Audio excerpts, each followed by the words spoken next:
Hello friends, कैसे हैं आप सब लोग।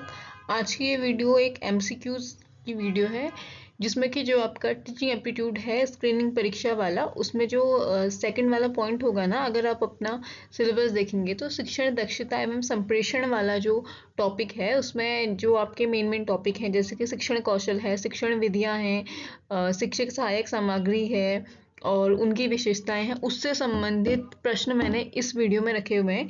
और मैं उम्मीद करती हूँ कि आपको ये वीडियो पसंद आएगा और ये आपके लिए काफ़ी हेल्पफुल रहेगा। तो चलिए स्टार्ट करते हैं। तो मेरा पहला क्वेश्चन है कि शिक्षण कौशल में रचनात्मकता का योगदान किस प्रकार होता है। ठीक है, देखो थोड़ा सा समझते हैं ना शिक्षण कौशल को। ठीक है, कि शिक्षण कौशल क्या है। तो मेनली शिक्षण कौशल मतलब एक ऐसी टेक्निक हम कह सकते हैं या फिर कोई ऐसी क्षमता जो कि एक टीचर के पास होनी चाहिए, जिससे वो बच्चों को प्रभावी तरीके से अपना जो नॉलेज है वो दे सके और साथ ही साथ उनके डेवलपमेंट में भी हेल्प कर सके। और शिक्षण कौशल के अगर हम प्रकारों की बात करें तो मेनली हम कह सकते हैं सब्जेक्ट का नॉलेज होना चाहिए एंड कम्युनिकेशन स्किल्स अच्छी होनी चाहिए और क्वेश्चन आंसरिंग स्किल्स अच्छी होनी चाहिए, टाइम मैनेजमेंट होना चाहिए, प्रेजेंटेशन स्किल अच्छी होनी चाहिए, गाइडेंस एंड काउंसलिंग की स्किल भी टीचर को आनी चाहिए और सपोर्ट और मोटिवेशन होना चाहिए, क्रिएटिव टीचिंग होनी चाहिए, फीडबैक होना चाहिए, असेसमेंट का उसको ज्ञान होना चाहिए। तो कुल मिला के शिक्षण कौशल में वो सभी बातें आ जाती हैं जिससे कि एक शिक्षक बच्चों तक अपना जो कम्युनिकेशन है, अपना जो ज्ञान है वो पहुंचाता है, चाहे वो किसी भी फॉर्म में हो। तो यहाँ पे अब क्वेश्चन क्या है कि रचनात्मकता, ठीक है, क्रिएटिविटी की बात की जा रही है। जैसे कि आजकल चाइल्ड सेंटर्ड एजुकेशन है तो वहाँ पे यही बोला जाता है कि बच्चे को अपने ज्ञान की जो खोज है वो स्वयं करनी है। तो वहाँ पे वो टीचर किस प्रकार से हेल्प कर सकता है, बच्चे को क्या योगदान दे सकता है रचनात्मक बनाने में। तो छात्रों को हमेशा एक ही तरीका अपनाने के लिए प्रेरित करना नहीं। अगर एक ही प्रकार से एक ही तरीका छात्र अपनाएगा, जैसे अगर हम बात करें बच्चे को हमेशा वो लेक्चर मेथड से पढ़ाएगा तो क्या रचनात्मकता होगी, नहीं होगी। या बच्चे को हमेशा नोट राइटिंग को ही बोलेगा तो क्या बच्चे क्रिएटिव बन पाएगा, नहीं। छात्रों को उनकी सोच के लिए सीमित करना, नहीं। सोच के लिए सीमित ही कर दिया तो फिर तो मतलब ही नहीं बनता। अगला है छात्रों को अपनी सोच को स्वतंत्र रूप से व्यक्त करने के लिए प्रेरित करना। ठीक है, ये ऑप्शन थोड़ा ठीक है। ऑप्शन डी क्या है, छात्रों को केवल मानक उत्तरों पर ध्यान केंद्रित करने के लिए कहना, नहीं ये भी नहीं है। तो इसका सही आंसर होगा वो होगा आपका ऑप्शन नंबर सी, कि छात्रों को अपनी सोच को स्वतंत्र रूप से व्यक्त करने के लिए प्रेरित करना। यानी कि बच्चा इंडिपेंडेंट है बिल्कुल, वो कि वो जो सोचता है वो उसको क्रिएट कर सकता है, वो उसको बना सकता है। क्योंकि अगर वो अपनी सोच को ही व्यक्त नहीं कर पाएगा, बच्चा जो सोच रहा है, तो वो कुछ कर ही नहीं पाएगा, वो कुछ क्रिएटिव बना ही नहीं पाएगा। तो इसका सही आंसर होगा ऑप्शन नंबर सी। क्वेश्चन की बात करते हैं, कक्षा में समूह कार्य, ठीक है, ग्रुप वर्क जो बच्चे करते हैं, क्लासरूम टीचिंग की बात हो रही है। क्लासरूम में समूह कार्य का मुख्य उद्देश्य क्या होता है, क्यों बच्चों को ग्रुप में काम करने के लिए बोला जाता है। कि छात्रों को व्यक्तिगत रूप से कार्य करने के लिए प्रेरित करना, नहीं। व्यक्तिगत हो गया तो फिर ग्रुप का तो मतलब ही नहीं रह गया ना। अगला ऑप्शन है कि छात्रों को एक साथ कार्य करने में सहयोग और समन्वय की भावना विकसित करना। ठीक है, ये ऑप्शन सही है। अगला ऑप्शन क्या है, छात्रों को केवल खेल में भाग लेने के लिए प्रेरित करना, नहीं। हाँ, ये बात कुछ हद तक सही है कि जो खेल है, जो गेम है, उससे जरूर बच्चों, क्योंकि खेलते बच्चे समूह में है, ग्रुप में खेलते हैं, तो खेल से जरूर सहयोग और समन्वय की जो भावना है वो बच्चे में विकसित होती है। लेकिन यहाँ पे क्या लिखा हुआ है, केवल केवल खेल, तो ये अपने आप ही गलत हो गया ये वाला ऑप्शन। नेक्स्ट है छात्रों को शारीरिक गतिविधियों में व्यस्त करना, नहीं। इसका सही आंसर होगा आपका ऑप्शन नंबर बी, कि छात्रों को एक साथ कार्य करने में सहयोग और समन्वय की भावना विकसित करना। इसीलिए बच्चों को ग्रुप वर्क दिया जाता है ताकि वो बच्चे जो है अलग अलग बैकग्राउंड से आए हुए बच्चे होते हैं, वो आपस में एक साथ मिलके कोई कार्य काम को अगर वो करेंगे, कोई कार्य करेंगे, तो उनमें आपस में सहयोग की भावना आएगी, वो एक दूसरे को समझेंगे। और ये जो टेक्निक है, ये जो स्किल है, ये उनको आगे चल के भी इन फ्यूचर भी उनकी हेल्प करेगी, इसलिए ये चीज बच्चों को सिखाई जाती है। क्वेश्चन, निम्नलिखित में से कौन सा शैक्षिक कौशल, ठीक है, कौन सा शैक्षिक कौशल छात्रों को सोचने की क्षमता को प्रोत्साहित करने के लिए सबसे ज्यादा प्रभावी है। मतलब क्वेश्चन क्या है, मतलब इसमें से कौन सा एक, ये मेथड्स हैं कुछ टीचिंग के, इन चारों में से कौन सा ऐसा मेथड है जिससे बच्चा जो है, बच्चा सोचने पे मजबूर होगा। यानी कि जैसे आपने बच्चे को कोई चीज बोली, फॉर एग्जांपल हमने बच्चे को बोली कि सूरज का कलर कौन सा है, बताओ, है ना। तो बच्चा सोचेगा कि अच्छा हमने ये देखा था सूरज का ये कलर है, या कोई भी अदर वो है। तो ऑप्शन इसमें है आपका चर्चा आधारित आधारित शिक्षण, स्मृति आधारित शिक्षण, परीक्षण आधारित शिक्षण, या फिर प्रयोगात्मक शिक्षण। तो इसका जो सही सटीक आंसर होगा यहाँ पे वो होगा ऑप्शन नंबर 1, चर्चा आधारित शिक्षण। क्योंकि जब किसी चीज पे डिस्कशन होगा, आपने कोई टॉपिक दे दिया, बच्चों को टॉपिक दे दिया पॉल्यूशन, ठीक है, पॉल्यूशन एक टॉपिक दे दिया, तो बच्चा सोचेगा ना कि पॉल्यूशन क्या है, मैं क्या क्या बोल सकता हूँ इस पे, कि इसने ये चीज बोली, अच्छा अब मैं ये टॉपिक बोलता हूँ, अब मैं ये बोलता हूँ। तो चर्चा आधारित शिक्षण इसका सही आंसर होगा। स्मृति में तो नहीं होगा, परीक्षण में भी बच्चा सोच सकता है, प्रयोगात्मक में भी, लेकिन जो सटीक आंसर यहाँ पे बैठता है वो है चर्चा आधारित शिक्षण। नेक्स्ट क्वेश्चन है, समूह चर्चा ग्रुप डिस्कशन जो है वो शिक्षण कौशल का प्रभावी उपयोग करने के लिए शिक्षक को किस प्रकार की भूमिका निभानी चाहिए। ठीक है, क्वेश्चन क्या कह रहा है, क्वेश्चन ये कह रहा है कि ग्रुप डिस्कशन हो रहा है, ठीक है, एक क्लास में ग्रुप डिस्कशन हो रहा है, तो वहां पे उसका बेस्ट जो फॉर्म है, बेस्ट उसका आउटकम निकालने के लिए एक टीचर को क्या करना चाहिए, टीचर को किस प्रकार की भूमिका में होना चाहिए। समूह के निर्णयों को नियंत्रित करना नहीं, नियंत्रित तो फिर वो डेमोक्रेटिक हो जाएगा, केवल प्रोत्साहन देना नहीं, चर्चा में दिशा और मार्गदर्शन प्रदान करना, ठीक है, विद्यार्थियों को एक दूसरे से संवाद करने से रोकना नहीं। इसका सही आंसर होगा चर्चा में दिशा और मार्गदर्शन प्रदान करना, ठीक है। एक इसका सटीक एग्जांपल हम दे सकते हैं, जैसे जो न्यूज़ चैनल होते हैं उनमें जो डिबेट होता है, हालांकि आजकल तो वो डिबेट कुछ अजीब सा ही होता है, लेकिन अगर आप लोगों ने, कोई भी बच्चा अगर DD1 का डिबेट देखता है, दो टूक करके एक प्रोग्राम आता है, उसमें 9 बजे या 9:30 बजे के टाइम पे, उसमें अशोक श्रीवास्तव करके एक एंकर हैं, जो कभी भी अगर डिबेट गलत दिशा में जा रहा होता है या उस पर कोई और टॉपिक चल रहा होता है, तो वो उसको किस तरीके से दिशा और मार्गदर्शन प्रदान करते हैं, वो चीज़ आप देखिएगा। तो वही यहाँ पे बात हो रही है, तो हमारा सही आंसर होगा option number C। Next question है, निम्नलिखित में से कौन सा शिक्षण कौशल कक्षा में, ठीक है, कौन सा शिक्षण कौशल कक्षा में विद्यार्थियों के बीच विवाद को सुलझाने में सहायक होता है। दो, कोई भी विवाद है क्लास में, किसी चीज को लेके भी कोई एक डिस्कशन उठ गया, कोई विवाद उठ गया, तो कौन सा शिक्षण कौशल है जो उसमें योगदान देगा। शैक्षिक नेतृत्व नहीं, समस्या समाधान कौशल, ठीक है, शारीरिक अभिव्यक्ति या संगठनात्मक कौशल। तो इसका सही आंसर होगा समस्या समाधान, जो भी समस्या है उसको किस तरीके से सुलझाया जाए, किस प्रकार उसका समाधान किया जाए, ये इसका सही आंसर होगा ऑप्शन नंबर B, समस्या समाधान कौशल। अगला क्वेश्चन है, साक्षात्कार विधि में, यानी इंटरव्यू जो मेथड है उसमें शिक्षक का मुख्य कार्य क्या होता है। छात्रों के साथ मनोरंजन करना नहीं, साक्षात्कार का ये तो नहीं हो सकता। छात्रों से जानकारी प्राप्त करना और उत्तरदाता की समझ का मूल्यांकन करना, ठीक है। छात्रों को बारी बारी से बोलने का अवसर देना नहीं। छात्रों के लिए पाठ्य योजना तैयार करना नहीं। अगर इंटरव्यू हो रहा है तो पाठ्य योजना क्या होगा, इसका सही आंसर होगा छात्रों से जानकारी प्राप्त करना और उत्तरदाता की समझ का मूल्यांकन करना। अच्छा, एक चीज और, अगर इसमें सिर्फ इतना होता ना कि छात्रों से जानकारी प्राप्त करना, तो ये ऑप्शन भी गलत हो जाता है, लेकिन यहाँ पे एड ऑन क्या किया हुआ है कि उत्तरदाता की समझ का मूल्यांकन करना। मेनली जो इंटरव्यू का मुख्य जो एम होता है वो ये होता है कि कितना बच्चा समझता है, कितना बच्चे को समझ आई है चीजें, उसका मूल्यांकन करना, कहाँ तक बच्चे की समझ है उसका मूल्यांकन करना। प्रैक्टिकल जो एग्जाम होते हैं उसके बाद वाइवा भी इसीलिए रखा जाता है कि समझ क्या है बच्चे की, क्या जिस क्लास में बच्चा है, क्या उस क्लास को वो उस क्लास की जो बातें हैं उससे आगे का सोचता है, उससे पीछे का सोचता है, या फिर उस क्लास तक भी सोच पाता है या नहीं, ये इसकी मेन टेक्निक।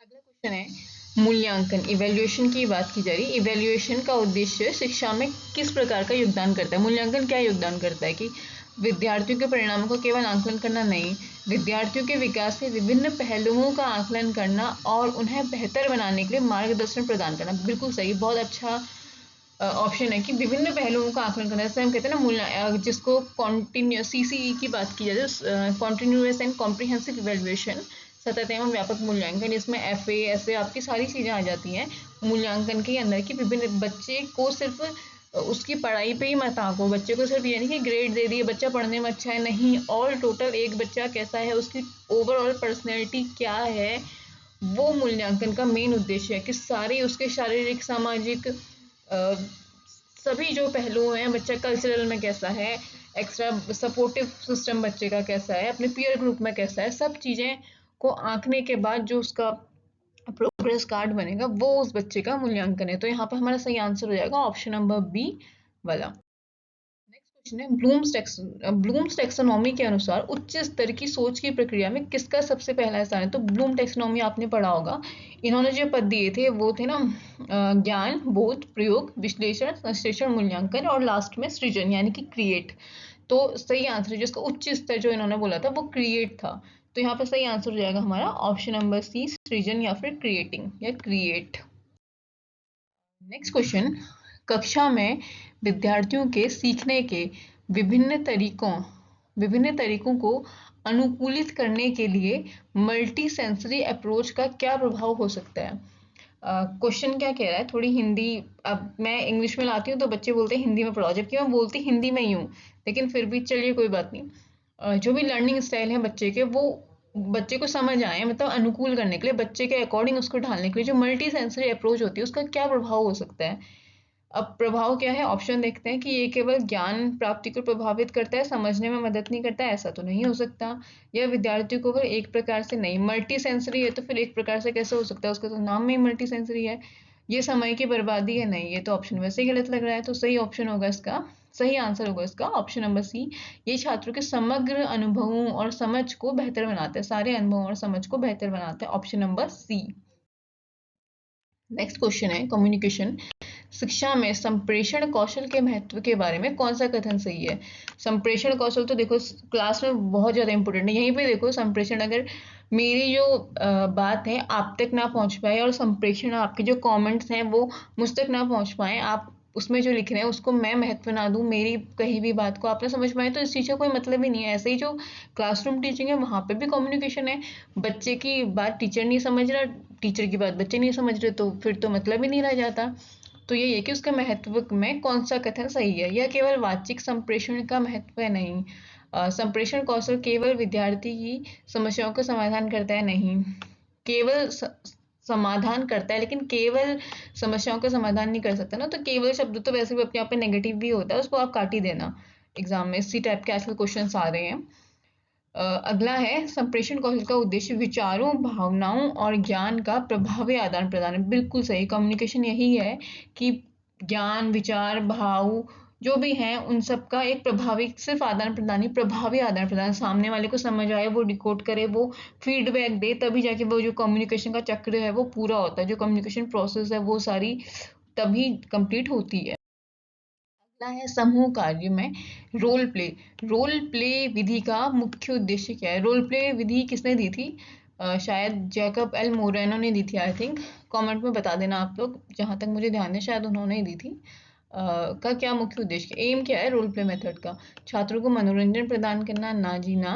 छात्रों को केवल अभिनय नहीं, केवल अभिनय में कैसे होगा? छात्रों को एक दूसरे के दृष्टिकोण को समझने के लिए प्रेरित करना, ठीक है, कुछ हद तक ये ऑप्शन सही है, लेकिन बेस्ट क्या है, बेस्ट ऑप्शन क्या है? बेस्ट ऑप्शन है ऑप्शन नंबर सी, छात्रों को वास्तविक जीवन की समस्याओं और परिस्थितियों का सामना करने के लिए प्रशिक्षित करना। इसका बेस्ट एग्जांपल दूं मैं आपको, रोल प्ले मेथड का अगर बेस्ट एग्जांपल हम दें तो वो जो बीएड में करवाते हैं ना, ध्यान नहीं आ रहा है वो टीचिंग, माइक्रो, हाँ माइक्रो, माइक्रो टीचिंग जिसको बोलते हैं, जो एक्चुअल जो क्लासरूम है वैसा बना दिया जाता है और कुछ जो छात्र अध्यापक हैं वो बच्चे बन जाते हैं। तो जो वास्तविक जीवन, वास्तविक या हम कह सकते हैं वास्तविक जो स्कूल की जो परिस्थितियां हैं, जो समस्याएं हैं, उनका किस तरीके से सामना किया जाएगा उसके लिए तैयार किया जाता है, वही रोल प्ले मेथड का मेन उद्देश्य है। क्वेश्चन है, शिक्षक की प्रेरणात्मक भूमिका, मोटिवेशन की यहाँ पे बात की जा रही है। प्रेरणात्मक भूमिका को लेकर कौन सा विचार सर्वाधिक उपयुक्त है? ठीक है, क्योंकि टीचर का काम केवल ज्ञान प्रदान करना ही तो नहीं, मोटिवेशन देना भी। तो बच्चा ही डिमोटिवेटेड होगा तो क्या होगा, कुछ नहीं होगा, है ना। तो कौन सा सबसे सही है इसमें से? शिक्षक का उद्देश्य केवल विषय वस्तु का ज्ञान देना होता है, नहीं। शिक्षक को विद्यार्थियों में आत्मविश्वास और व्यक्तिगत मूल्य स्थापित करने की दिशा में काम करना चाहिए, ठीक है। शिक्षक का काम केवल छात्रों की आलोचना नहीं, आलोचना करना तो वैसे भी नहीं है।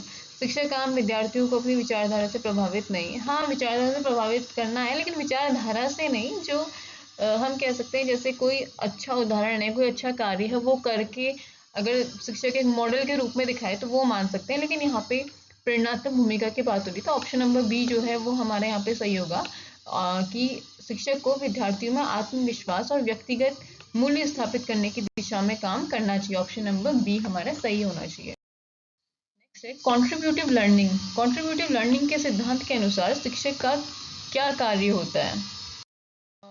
थोड़ी सी बात करते हैं कंट्रीब्यूटिव लर्निंग, ठीक है, कि कंट्रीब्यूटिव लर्निंग या फिर योगदानात्मक या सहयोगात्मक शिक्षण शायद इसको बोलेंगे कि वो क्या है। ये मतलब एक ऐसा पैटर्न है जो हमारी जो ट्रेडिशनल मेथड्स है ना उससे बिल्कुल अलग है। इसमें टीचर और बच्चे दोनों मिलके एक अपने ही ज्ञान का बोल सकते हैं, ज्ञान का सृजन करना या ज्ञान का निर्माण करते हैं।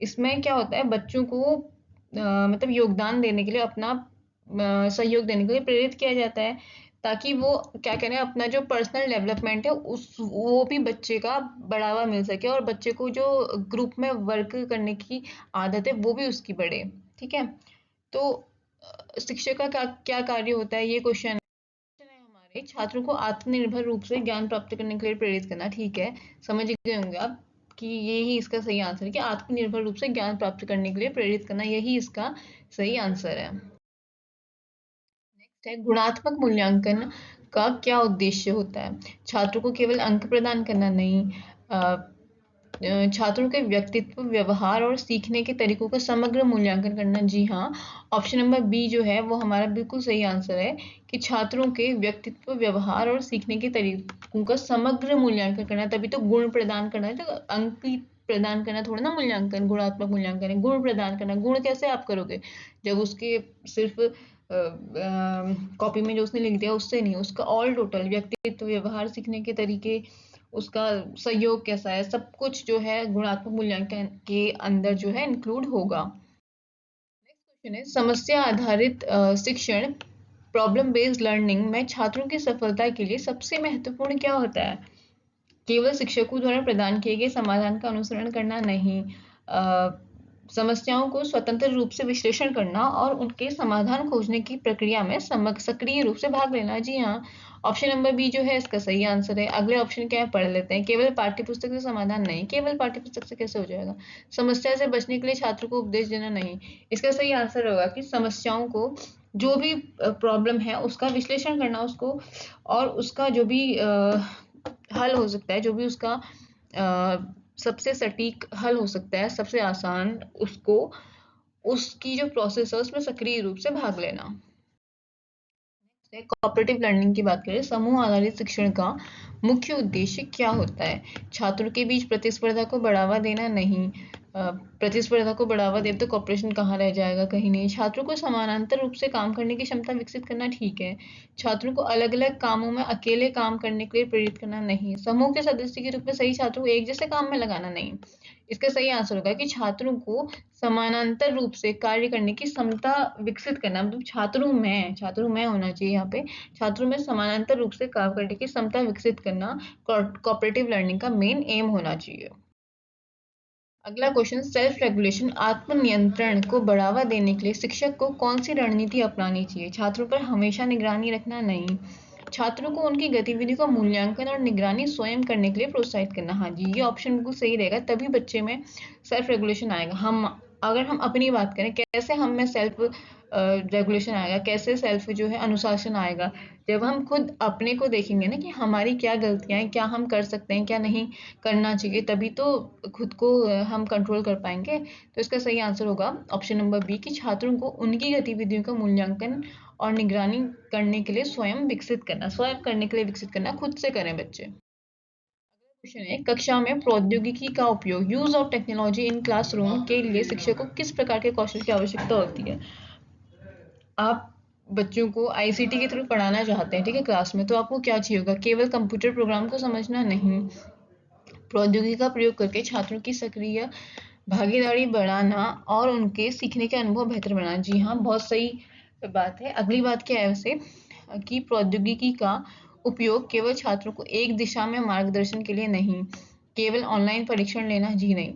आईसीटी का या फिर टेक्नोलॉजी का यूज करने के लिए शिक्षक को क्या चाहिए? शिक्षक को चाहिए कि प्रौद्योगिकी का प्रयोग करके छात्रों की सक्रिय भागीदारी बढ़ाना और उनके सीखने के अनुभवों को बेहतर बनाना। Option number B.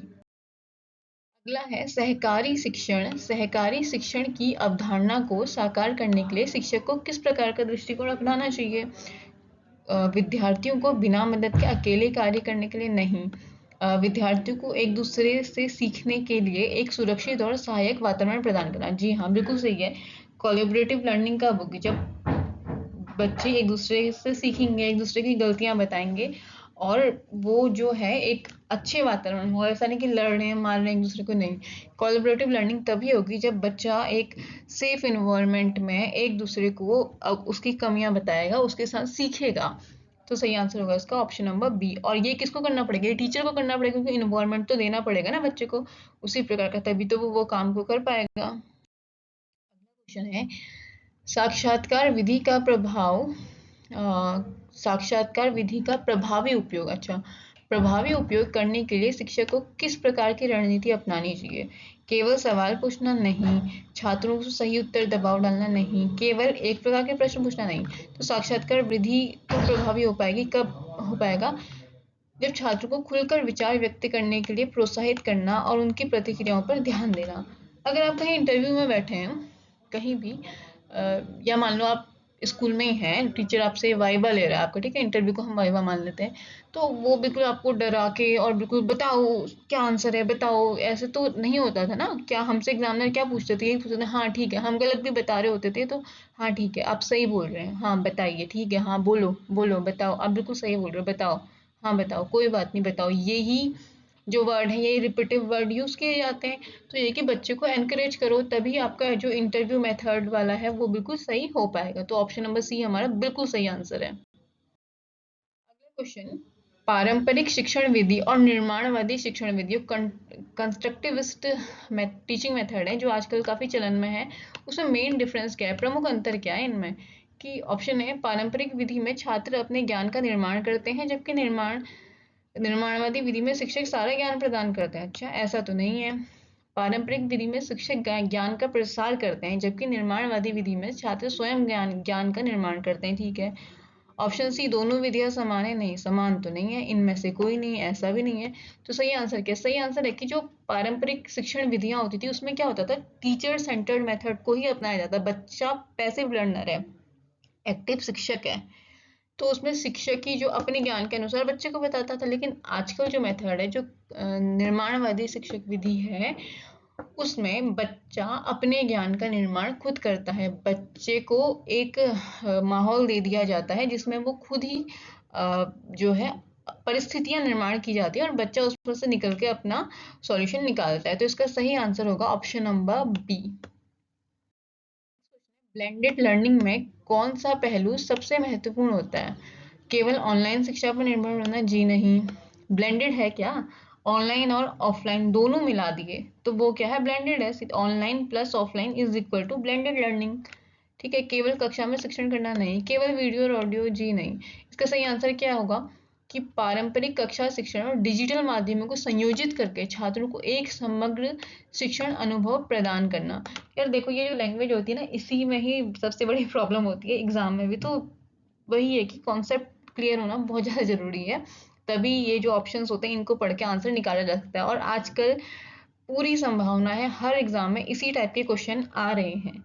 ठीक है, तो इसका सही आंसर होगा ऑप्शन नंबर बी। नेक्स्ट है हमारा, शिक्षण सामग्री के उपयोग से छात्रों का कौन सा कौशल विकसित होता है? आपने टीएलएम जो है वो टीचिंग लर्निंग मटेरियल जिसको बोला जाता है, शिक्षण सामग्री दिखा दी बच्चे को, एक ग्लोब दिखा दिया, आप पढ़ाने ग्लोब दिखा दिया, मैप दिखा दिया, या कुछ भी अदर चीज आपने लिया, ये कौन सा कौशल विकसित होगा? बच्चे सुनने का कौशल? नहीं, सुन तो आप लेक्चर मेथड से पढ़ा दो। रटने का कौशल वैसे भी रट सकता है। स्मृति शक्ति वो तो वैसे भी हो सकता है। आलोचनात्मक सोच, जो क्रिएटिवनेस है, जो आलोचनात्मक सोच है बच्चे की, वो इसमें विकसित। रचनात्मक सोच से क्या मतलब है? मतलब कि एक जिसको बोलते हैं ना क्रिटिकल थिंकिंग या फिर रैशनल थिंकिंग, हम कह सकते हैं कि कोई भी प्रॉब्लम है उसको उसके काफी सारे पहलुओं के बारे में सोच के जब बच्चा उसको देखता है, उसके काफी सारे एस्पेक्ट्स को देख के, तो बच्चे की जो क्रिटिकल थिंकिंग है वो डेवलप होती है। अगला क्वेश्चन है कि डिजिटल शिक्षण सामग्री में एनिमेशन का उपयोग क्यों प्रभावी होता है? छात्रों को व्यस्त रखने के लिए? ठीक है, लेकिन सिर्फ व्यस्त रखना जरूरी नहीं है ना। पाठ्यक्रम को रोचक बनाने के लिए? हाँ, रोचक बना सकते हैं, लेकिन केवल रोचक बना के क्या होगा? छात्रों को सोचने के लिए प्रेरित करने के लिए ठीक है। लेकिन बेस्ट ऑप्शन क्या है यहाँ पे? जटिल अवधारणाओं को सरल बनाने के लिए। एक बहुत कठिन टॉपिक है, कैसे पढ़ाओगे उसको? डिजिटल सामग्री में एनिमेशन दिखा दो, या अगर डिजिटल नहीं भी है मान लो, तो आप चार्ट के थ्रू दिखा दो, पाई चार्ट बच्चों को दिखा दो, या जो रेखा चित्र होते हैं उससे बच्चे को समझा दो, कोई नमूने से समझा दो। मेन ऑब्जेक्टिव क्या है? सिर्फ सरल बनाना, प्रेरित करना नहीं ना, लेकिन जो मेन ऑब्जेक्टिव है वो कि कॉन्सेप्ट को कैसे बच्चों के दिमाग में घुसाया जाए, कैसे उसके लिए कॉन्सेप्ट क्लियर किए जाए। तो सही आंसर होगा इसमें हमारा option number B. Question, concept map शिक्षण सहायक सामग्री का उपयोग किसके लिए किया जाता है? केवल तथ्यात्मक जानकारी देने के लिए नहीं, अवधारणाओं के बीच संबंध को समझाने के लिए। जी हाँ, बिल्कुल, जैसा इसके प्रीवियस क्वेश्चन था लगभग उसी टाइप के क्वेश्चन है। वो एक ही कॉन्सेप्ट मैप में क्या है, जो बच्चे की अवधारणा है वो क्लियर होनी चाहिए, उनके बीच के इंटर रिलेशन भी बच्चे को पता होने चाहिए। अगला क्वेश्चन, शिक्षण सहायक सामग्री में प्रदर्शन विधि का उपयोग कब सबसे अधिक प्रभावी होता है? सबसे अधिक कब होता है? जब विषय अमूर्त हो? नहीं। जब विषय व्यवहारिक हो, जब पाठ्यक्रम बहुत बड़ा हो, या फिर जब छात्रों को लिखने के लिए प्रोत्साहित करना हो? तो ये तो सब बेकार की बात है, ऐसा तो कुछ भी नहीं है। इसका सही आंसर होगा जब विषय व्यवहारिक हो। ऑप्शन नंबर बी हमारे यहाँ पे सटीक आंसर है। अगला क्वेश्चन, शिक्षण प्रक्रिया का सही क्रम क्या है? क्या है टीचिंग जो प्रोसेस है उसका सही क्रम? चलिए ये वाला जो है ना क्वेश्चन, इसका आंसर आप लोग कमेंट में दीजिएगा। एक तरह से हम कह लेते हैं कि आपके लिए होमवर्क क्वेश्चन, ठीक है? कमेंट में इसका आंसर दीजिएगा, और साथ ही साथ आपका जो स्कोर है ना वो भी मुझे बताइएगा, ठीक है? अगला क्वेश्चन है, निम्नलिखित में से कौन सा शिक्षण के मनोवैज्ञानिक सिद्धांत का हिस्सा है? रेनफोर्समेंट, पाठ्यक्रम का विस्तार, कक्षा की सजावट, या शिक्षण का प्रबंधन? तो रेनफोर्समेंट है सही आंसर है हमारा इसका ऑप्शन नंबर ए, सुदृढ़ीकरण या फिर रेनफोर्समेंट। अगला क्वेश्चन, प्रभावी शिक्षण का संकेतक क्या है? छात्र कक्षा में शांत रहें तभी? नहीं। शिक्षक का ज्यादा बोलना? नो। छात्रों की सक्रिय भागीदारी, कक्षा में शिक्षण सामग्री का अभाव? जी नहीं। जो बच्चा है वो कितना एक्टिव है, कितनी सक्रिय भागीदारी है उसकी, ये कक्षा में प्रभावी शिक्षण का मेन ऑब्जेक्टिव या मेन संकेत है। ये ऑप्शन इसका सही है। सीखना का अर्थ है, सीखना क्या है? What is learning?